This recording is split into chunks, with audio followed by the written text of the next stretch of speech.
How's it going, guys? My name is Zach with the movie Castle, and today we're going to be taking a look at Possessor from 2019. This is a pretty new movie. 2019 is when it came out, but that's kind of more festival circuit. The wide Blu-ray release didn't really happen till late 2020, so 2019 is when it really came out. 2020 is the wide release. This is directed by Brandon Cronenberg, and a lot of you horror fans will hear that last name and recognize it. Brandon Cronenberg is the son of the legendary horror director David Cronenberg, and it's cool to see, someone working in the family business. You got a whole nother generation of people making disturbing horror movies, so that is really cool. And I'll get more into this in a minute, but there's two releases of this. This is the uncut one. It is yellow. This is the one you want to pick up. There is a censored version that has a red cover. You want this one, but they're ultimately not too different. I'll get into that when I cover stuff later on into this review. Anyway, starring Andrea, Riseborough, and Christopher Abbott. I'm going to go ahead and talk a little bit about the plot. I won't do any major spoilers, but I do want to talk about certain plot points, and I do want to say my piece on them, and I want you guys to have a basic understanding as to what this movie's about. So, no major spoilers, but let's go ahead and talk about the plot. Open up with this waitress, a really weird and creepy image of her sticking an auxiliary cable in her head, and after that she goes to work and she viciously stabs her boss before getting shot by the police. But before she dies, she says, "Pull me out." And you begin to wonder, okay, what's this? When you cut to the explanation, you get this woman, Tasha Voss, who is lying in this bed with this crazy, weird Cronenbergian face mask over her head. They pull it off, they bring her out into the real world, and you see that she had been possessing this lady. She's an assassin that uses the cover of possessing someone so you don't see them coming, and also when the mission's done, they don't really know that it was an assassination. They think it's just some crazy story. So after she gets pulled out of this person, she goes into what's essentially a mental detox. They take her, they give her a box of stuff, and she has to pick out which items are hers and what they are, how they relate to her, so that she can sort of get recalibrated to herself. After that, we see the state of her life. She's separated from her husband and child because of all her work. Now, as soon as she leaves, she goes right back to them to spend time with them, and she goes, "Oh, I'm going to spend time with my family, that's what I want." But is it what she really wants? Is it what she'll let herself do? Because after a few days, she quite quickly calls up the boss and asks for more work, which they're happy to provide her with. So yeah, she's kind of losing contact with herself. You even see her, before she goes to her family, try to get in character for that. So she's kind of getting too far into her job. The next client is there's a company that's a big tech company, and the son of the guy who owns it is hiring them to possess his sister's boyfriend. And the boyfriend is going to kill his father and his sister so that he becomes the sole heir to this tech company. And even though they say it, it's kind of weird. You never really meet the character that hires them. They're supposed to stay away from the people that hires them, and you can see a deleted scene where they talk, but it is kind of weird, the cold distance nature of this movie. They don't really show you the client too much. But I do like when they set up this process, it really has this conspiracy feel to it.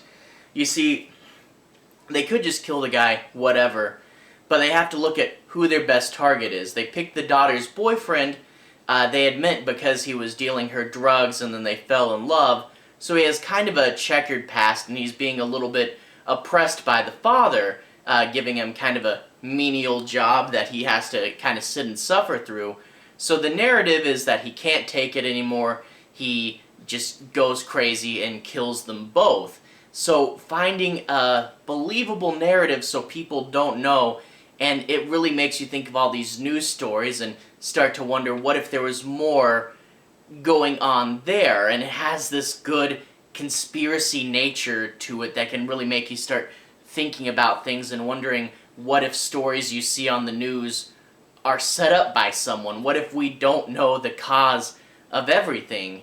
In addition to that, another really cool thing about this concept is you see how much work she has to do this. You see she has to study this guy, know a lot about him, and you see her as herself spying on this guy and kind of repeating things he says and kind of getting his movements down and trying to become him. Now, I really love, though, how she's an expert. She's the best in the business, but that doesn't mean that she can do it flawlessly. You have to be as crazy good as she is to just barely do it. And it's really set up the first morning. They put her in the guy's body, lying in bed. She gets up, and the girlfriend comes in, and the assassin goes, "Oh, hey, good morning," just typical morning breakfast talk, and the girlfriend goes, "Oh, what's up with you today?" Said nothing wrong, acted perfectly, but there's all these little cues that if you really know someone, they would know. Now, naturally, you wouldn't suspect, someone to be possessed and be a secret assassin, but just that right off the bat, "Oh, what's up with you?" When she said nothing wrong, shows you just how difficult this job is and how she's a professional, but it's still very hard. And there'll be times in the movie where, you can tell she has no idea what these people are talking about when they talk to her, and she just has to kind of roll with it and avoid the suspicion. It's very, very cool. The guy she's possessing, the sort of work that they're doing, it's a big tech company, and in turn, they've sold lots of people cameras. She has to watch through these cameras and do data market collecting research. So she's doing this huge invasion of privacy, looking through all these cameras that the tech companies sold people, and all she's trying to do is see what drapes they have in their house, analyze what they are, and then they sell that information. And I really, man, that is super relevant. I mean, obviously not that they do this thing specifically in real life, but maybe not that far off. Just the idea of big data, big marketing, creepy stuff like that, probably not too far off from the truth. But anyway, she has to then, of course, get to the assassin stuff, which I won't spoil the ending of this movie, obviously, but I do want to say a few things, what this movie isn't, to kind of give you a better idea. One, this isn't really a wacky body-stealing movie. You get the prologue person, but then she's possessing this one person the rest of the movie. So I kind of wondered going into it if it'd be like 3 or 4 different people, and it'd be stuff like that. But it's really just a character study between these two, and you really get the idea of identity, who she is as the possessor versus who this guy is, and then the third identity of the company coming in there, and the whole thing kind of being a war between these 3 entities for control, but it isn't a wild body-stealing movie here to here to here. It's, again, just one person, the whole mission, the whole movie. And another thing I want to mention, why there is scary and gory elements, this isn't so much a straight horror movie or really a gore-exploitation movie. Cronenberg got his name from gore and body horror.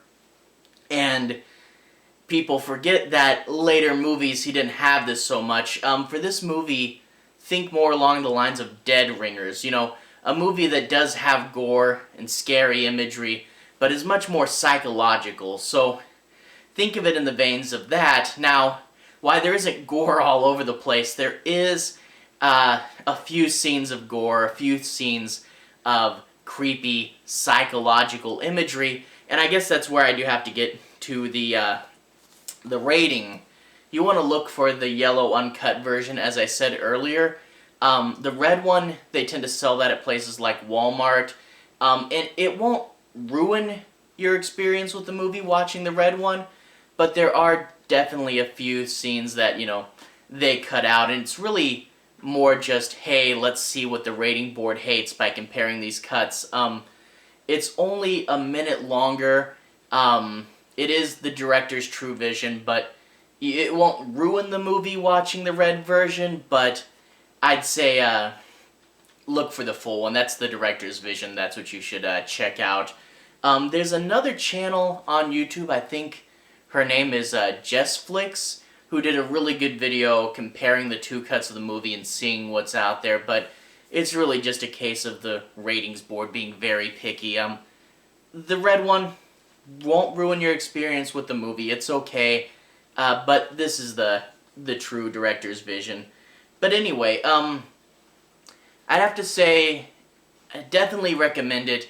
A creepy psychological thriller. A lot of people say, oh, this is really disturbing, and I don't know, maybe I watch too much weird movies, you know, too much Fulci and stuff.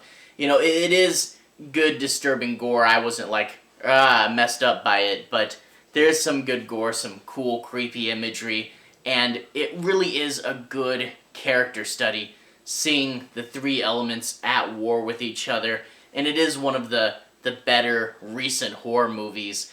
It is, when it all boils down to it, the study of the identity, you know, the war between her and him and the company's influence, and it builds up to some really creepy moments at the end where, you know, you question who's in control, and there's some really just, you know, big, loud things at the end that you're like, oh man, that's crazy that happened. You have to wonder who exactly caused that.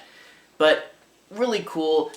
Don't go in looking for big creepy monsters or over-the-top scary moments, but if a psychological identity thriller sounds like something you're interested in, this is one of the better horror movies of the past couple years. Definitely recommend it if you're more kind of like, say, the A24 crowd or the more psychological Cronenberg crowd. Again, thinking more Dead Ringers here. But anyway, definitely recommend it, and it is really cool to see Brandon following in his father's footsteps. This is his second movie. He did Antiviral before this, which I have not seen, but after watching this movie, I'm going to go see if I can hunt it down. Anyway, I do about 95% horror here, so thank you for watching, and if you want more horror movies, I got a bunch of reviews.